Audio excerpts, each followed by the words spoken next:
ng Panginoon ay makapaghatid po sa inyo ng mga kaalamang pang-espiritual sa pangunguna po ng kapatid na Eli Soriano. At magpapasalamat tayo sa Panginoon sa isang mabuting pagkakataong ipinagkaloob sa atin kasama ng ating mga panauhin sa iba't ibang lugar sa buong Pilipinas at ganoon din po sa buong mundo sa pamamagitan po ng World Wide Web. At para po hindi tayo magtagal, pinagkakaloob namin sa inyo si kapatid na Eli Soriano. Kapatid na Eli, magandang araw po sa inyo.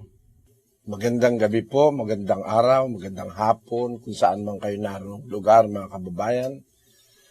Ang bati ng kapayapaan ang aming pinaabot sa inyo dito sa ating layunin na mag-aral ng mga salita ng Diyos. Ang amin pong layunin sa pag-iimbita o sa pag-aanyaya sa inyo ay maibahagi sa inyo ang mga kaalaman sa Biblia na maaaring hindi ninyo alam. Hindi naman po sa pangungunang bait, kundi kaya tinatawag natin itong Bible exposition. What is expected is for us to expose things which are not being exposed by other religious groups. Sa Biblia po, mayroong mga aral na hindi pinag-uukulan ng pansin na ituro ng ibang mga pangkati ng pananampalataya. Gaya noong sinasabi ni Pablo sa unang Korinto 4, versikulo 6. Ang sabi po'y ganito, Ang mga bagay ngang ito, mga kapatid, ay inianyo ko sa halimbawa sa aking sarili at kay Apolos dahil sa inyo, upang sa amin ay mga tuto kayo na huwag magsihigit sa mga bagay na nangasusulat, upang ang sino man sa inyo ay huwag magpalalo ang isa laban sa iba. Yun pong pangungusap ni Pablo na itinuro sa mga unang Kristiyano noong araw, upang sa amin mga tuto kayo na huwag magsihigit sa mga bagay na nangasusulat. Ang ibig pong sabihin ng mga apostol, kung ano yung kanilang isinulat, yun ang eksakto na dapat nating matutuhan. Huwag daragdagan, huwag babawasan. Sabi dun sa salita, huwag magsihigit sa mga bagay na nangasusulat. So ang punto ng pagkatuto na itinuturo ng mga apostol ay yung hindi dapat higit sa nakasulat. Yan po ang pagkakamali ngayon, halos ng lahat ng relihiyon. Lumalagpas sila doon sa nakasulat. Nagtuturo sila ng mga bagay na hindi isinulat ng mga apostol. Bakit po kailangan doon tayo lamang sa nakasulat matuto? Kasi kung alin yung nakasulat, yun po yung iniutos ng Panginoon sa 14:37 ng unang Korinto. Kung iniisip ni man na siya'y propeta o ayon sa Espiritu, ay kilalanin niya ang mga bagay na sa inyo'y isinusulat ko na pawang utos ng Panginoon. Sabi ng mga apostol, kilalanin daw natin yung mga bagay na isinusulat nila na yun ay pawang utos ng Panginoon. Kaya nasulat yon, utos ng Panginoon yon. Kung meron mang hindi nakasulat, hindi inutos yun ng Panginoon. Kaya yung hindi inutos ng Diyos, hindi natin dapat matanggap, hindi natin dapat sampalatayanan. Yung iniutos, yun ang ipinasulat, yun ang dapat nating tanggapin. Sabi ni Pablo, huwag magsihigit sa bagay na nangasusulat. Para inyo pong maintindihan ang ibig kong sabihin, mga kababayan, ang nakasulat, yun ang dapat nating matanggap. Mula sa lahat ng aral na ating dapat tanggapin, dapat nakabata yun sa nakasulat.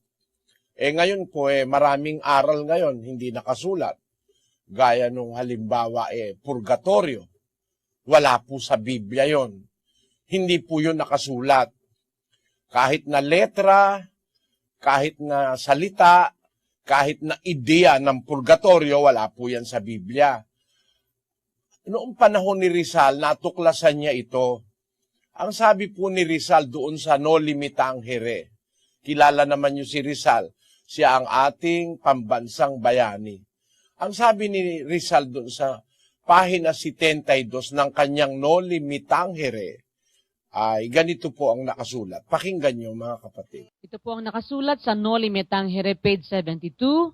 But now, let's see how the idea of purgatory, which is absent from both the Old and the New Testaments, became Catholic doctrine.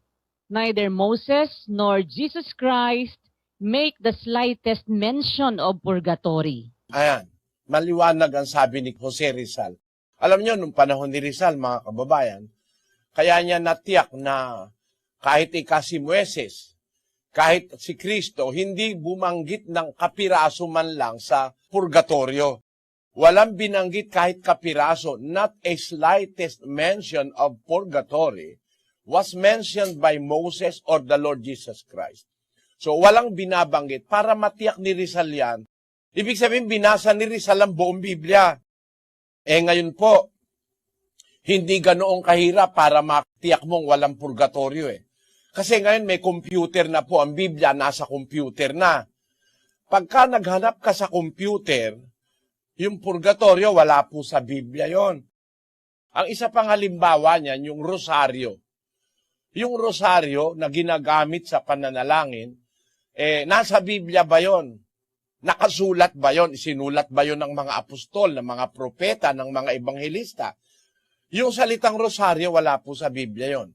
Ni yung ideya ng rosaryo, wala po sa Biblia. Ang makikita natin sa Biblia, kontra sa ideya ng rosaryo. Pakinggan nyo ang Mateo 6:7.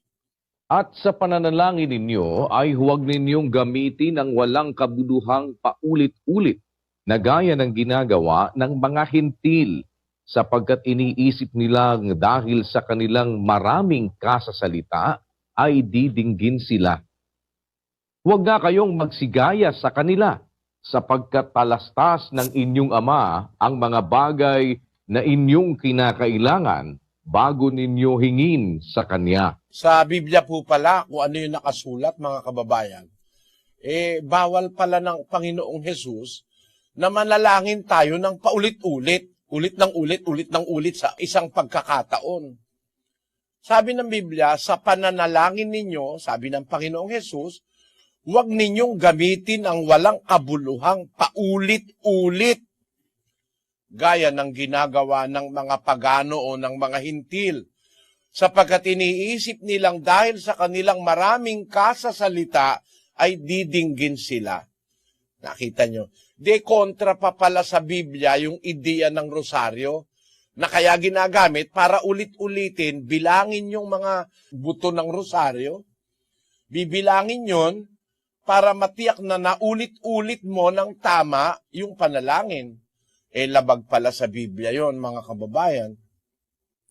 Paulit-ulit. Biro mo 59 beses, 59 na beses mong uulit-ulitin yung mga panalangin nakapaloob sa rosaryo.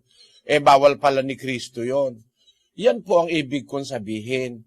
Yung salita ng Biblia, hindi nila ini-expose, hindi nila itinuturo sa tao na ang dapat matutunan natin, huwag hihigit sa mga bagay na nangasusulat.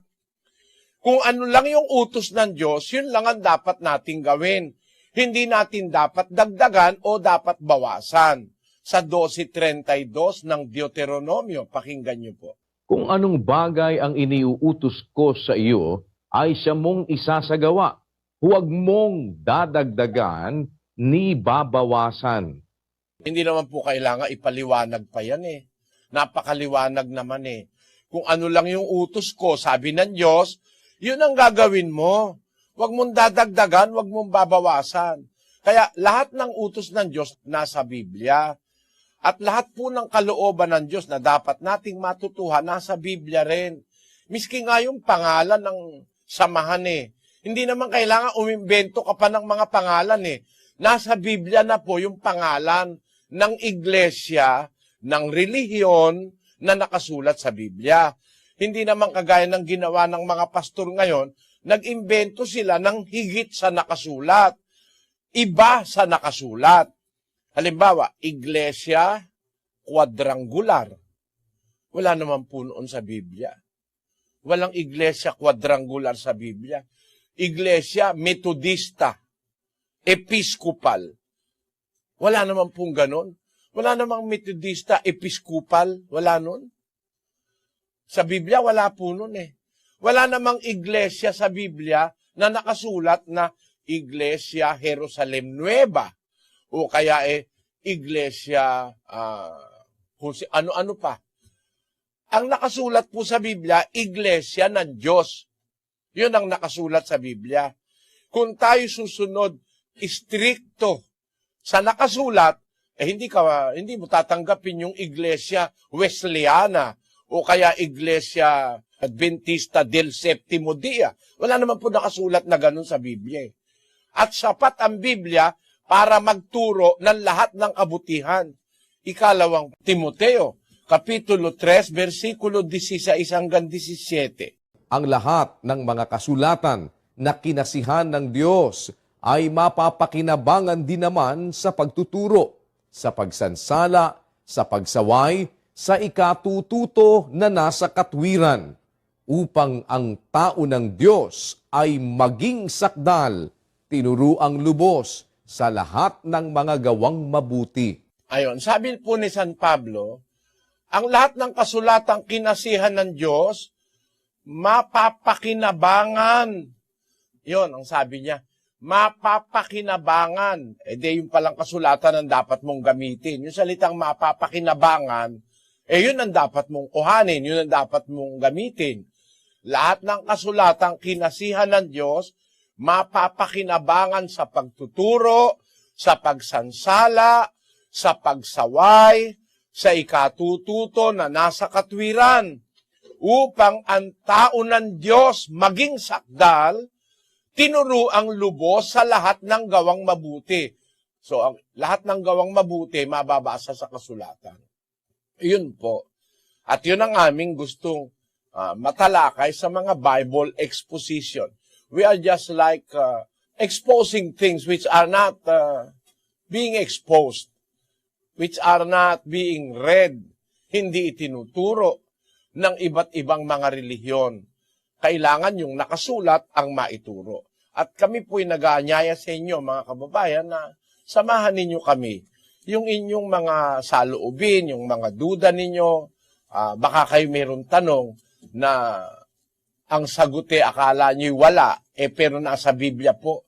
Ang garantiya po ng Diyos, lahat ng katwira nasa Biblia. At yan po'y napatunayan ko na sa matagal na panahon.